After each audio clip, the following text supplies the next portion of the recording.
So let me get this straight though, okay, so you took the government to the Supreme Court over Brexit, but you're not a lawyer. No. How did you get into it? Was it a hobby that got out of hand? As my husband says, I'm weird. Do you ever speak to Boris Johnson, or has he blocked your number? The Conservatives have not managed to deliver on anything they promised with Brexit. The Labour Party's got their heads in the sand, and Lib Dems, who knows? And that's where I think we're going. Hung Parliament is what I put my money on. So you're banking on it being hung? Hung. I don't know, I had a big hung, but... We'll see. I'm Ellie Fishleigh, politically promiscuous and single lady. They say you shouldn't talk about politics on the first date. But what if your date is with a politician? Well, this is the dating show where I reach across the divide and find out if these political figures are as electable as they are delectable. This is the Single Market Political Speed Dates.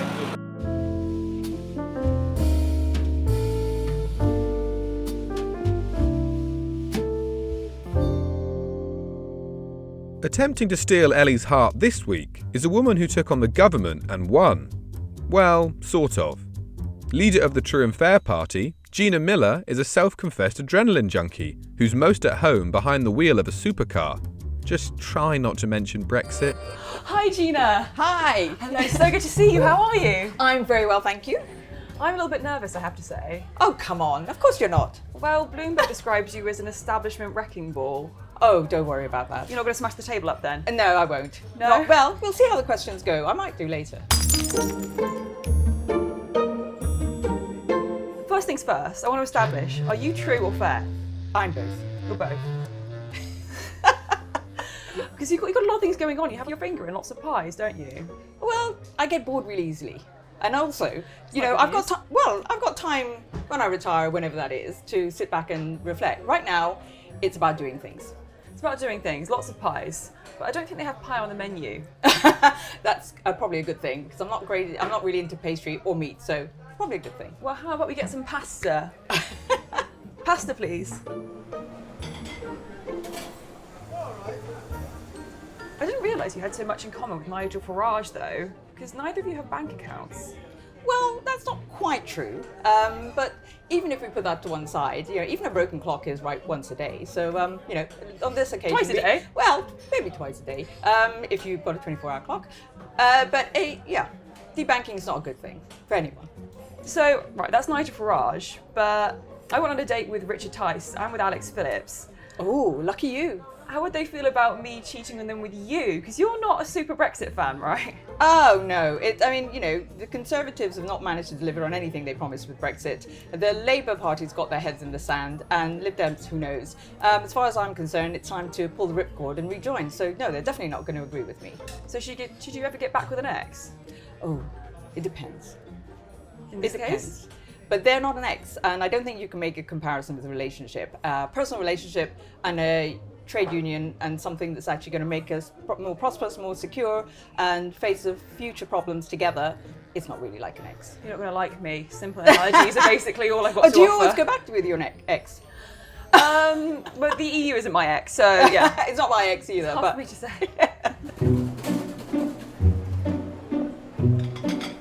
What does the True and Fair Party actually represent? who it represents, or what does it represent? What does it represent? Well, our core values and principles and policies are about cleaning up politics, modernising the democracy, and ensuring that we fight corruption in our system. So we don't get this label of London grad, which is basically what most people call us around the world. But you've never been in Westminster. How do you know what needs fixing? Are you psychic? Oh, no. I've been a campaigner for 32 years, so I might not have been part of the political machinery, but I've definitely been part of the small p political machinery. And it's like walking into a typing pool and still seeing the typewriters and people. You know, we've got a machinery of government that's so antiquated that it needs modernising, and it's simple and it's plain for everyone to see. That our machinery of government is based on something called the good chap theory, that apparently politicians are going to be good chaps. Well, they haven't been. Would you be a good chapess? Well, we need more women. This is a real problem we've got to tackle. The toxic environment means that more and more women are leaving politics. I think we've got to really fight to get into politics. And, you know, young women like you, women like me who've got experience, we've got to get in there and try and clean out that toxicity. So what's the plan? How are you going to get there?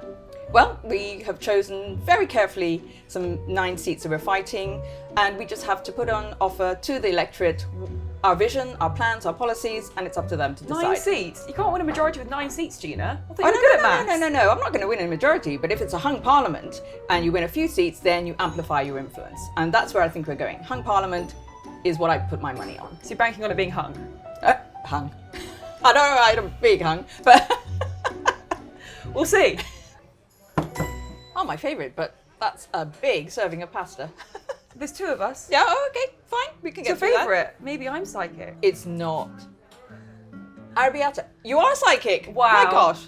I've got so much more to offer than I thought. Let's tuck in. Best thing to wear when you're eating tomato pasta is a white top. Great choice.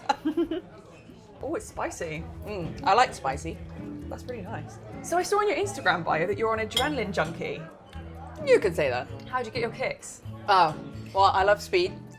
So driving cars, jumping out of airplanes, climbing. Years back when I was actually young and healthy and fit, I used to be a free climber. So yeah, it's amazing because when you're really busy and you're just full on and you can't get thoughts out of your head, your brain has to concentrate on what you're doing.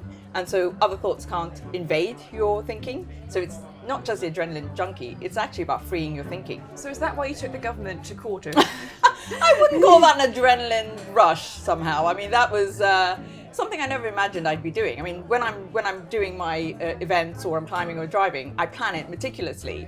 Yes, we plan the court cases, but it was definitely not in my plans, as it were. So let me get this straight though. Okay, so you took the government to the Supreme Court over Brexit, but you're not a lawyer. No. How did you get into it? Was it a hobby that got out of hand? Yeah, I mean, I'm like, as my husband says, I'm weird. I read Hansard at night. It is actually quite a good way of going to sleep as well after you've taken in some of the information. Yeah, but I've been really sort of obsessive about our lack of checks and balances in government since about 97, 98. So I was on that march, the anti-war march, and so since then I've been really concerned about the lack of accountability. And it's always struck me that if Parliament is sovereign, and everyone's banging on the table about our sovereignty, then we should defend it. And it was blatantly obvious that the government wasn't going to defend it. What I'm hearing is that you're weird, you're obsessive, and you eavesdrop. Am I right? Well, I stay informed. I like to stay informed, and I like to know what's going on. And I really dislike intellectual dishonesty. So when I see it, I speak out. So, how do you think Britain and the EU are doing after Brexit? How's the breakup? Well, the breakup could have been better. The fact is that we've behaved like a truculent child and not really played fair. But it's not just about how each side has actually acted. It's about what was the plan when we went into Brexit. And everything has shown that we didn't have a plan in the UK. The politicians who were spouting, leave, leave, leave, didn't have a plan. And so now we're seeing every sector affected. We're seeing today that they've delayed the checks on food and coming in. Everything they're now going backwards on because they don't know how to go forwards. Oh, no. Well, who's the jealous ex in this scenario then? I don't know if there is a jealous ex. I think it's people looking forwards now rather than backwards and are actually just panicking, thinking, how do we get out of the mess we're in? Because it's not just about Brexit, but Brexit is a factor. When everyone sort of says, oh, we're doing better after, or still, we're not actually. Other countries have had COVID, other countries have been affected by the war in Ukraine, and they're recovering faster than we are. So the elephant in the room is Brexit, and until we start treating it as a crisis rather than a taboo, like many of the politicians are, we're not going to move forwards. Would you ever date a Brexiteer? Well, I've been out with quite a few Brexiteers, and not on dates, but be it in programs and in green rooms. And, what strikes me as really interesting is before Brexit, I knew quite a lot of the people because of my involvement in the financial services sector.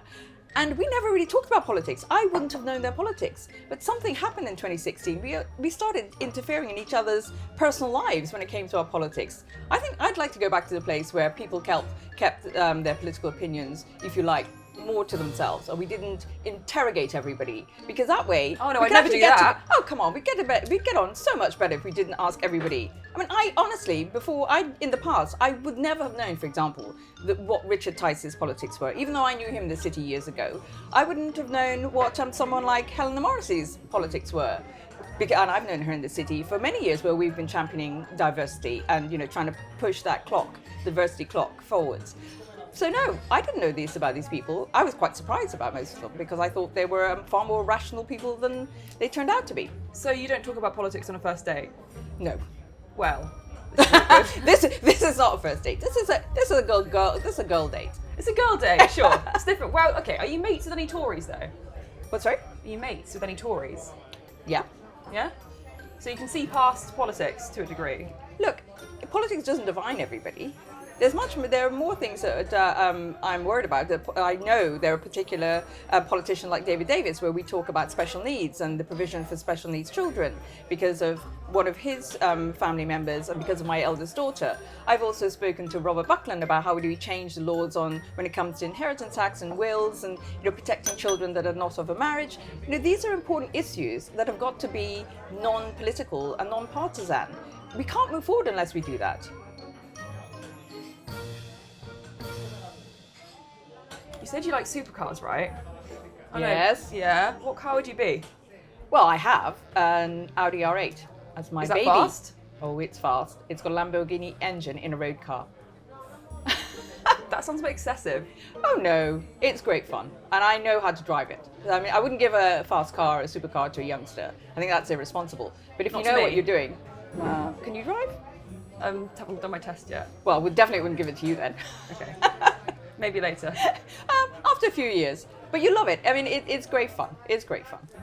So how do you feel about ULEZ then? The ULEZ is, well, I think it should be delayed, and I think we need to look at more data because the decision has been made far too quickly, but it's important that we do look at it. So you can't be too hasty. No, you should never be hasty because, if you politicize everything, the unintended consequences in the long term come and bite you. So you have to be careful, cautious, and really look at the data when you're making big, important decisions. Do you ever speak to Boris Johnson, or has he blocked your number?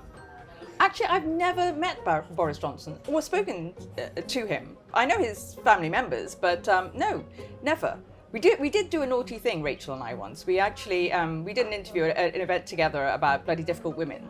Rachel in Johnson's- politics. Yeah, Rachel Johnson, Boris's sister. And afterwards, we sort of held hands and skipped down and filmed it a little bit and then sent it to him. But apart from that, I've had no contact with him whatsoever. Did he leave you on red? I don't know. I don't know what happened. It was Rachel who sent it. But no, I've never met him. Well, would Not you missing anything, I don't think. I wouldn't know. Maybe I can get him on a date and Well, find have out. you met him? Yes, Ah, okay. but we didn't go on a date. Yet. I'm surprised.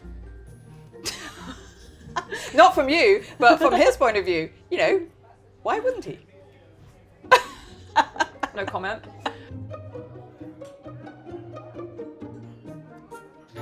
Would you like to play a game? Oh gosh. Because I've actually brought a sort of Oh no. gift. I mean, I like games, but I'm not sure what sort Okay. of game you're going to play. How about this? It's called True or Fair. Okay, perfect. I'm going to give you a card. This one says true, Okay, and this one says fair. great.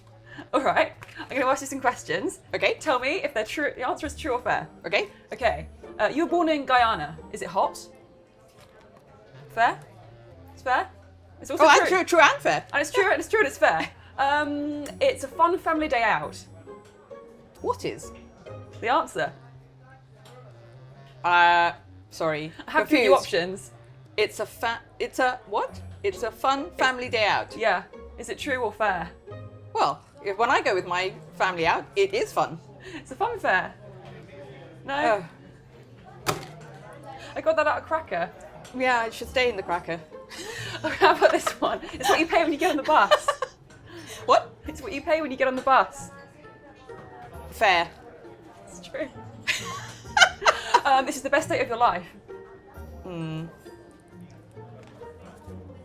Fairly true. I'll take that. Brexit was a bad idea. Oh yeah, true and fair. Brexit was a good idea. Oh, yeah, I'm sorry, blank. It's the end of the game. it's Congratulations. It's over. Don't play that with anybody else. Okay, I couldn't play that with anybody else. Nobody else leads the true and fair party. Oh, that's true. And fair. And fair. All right, well, maybe we should get the bill. Can you pay, or do you not have a credit card right now? You invited me on the date, so You know I what? think Yeah, you've got yeah. the credit card. I probably should. You know what? I'll pay, but I just don't know if we're right for each other. I feel like you're hung up on your ex. Like, I need someone that's all about me, and you're all about EU.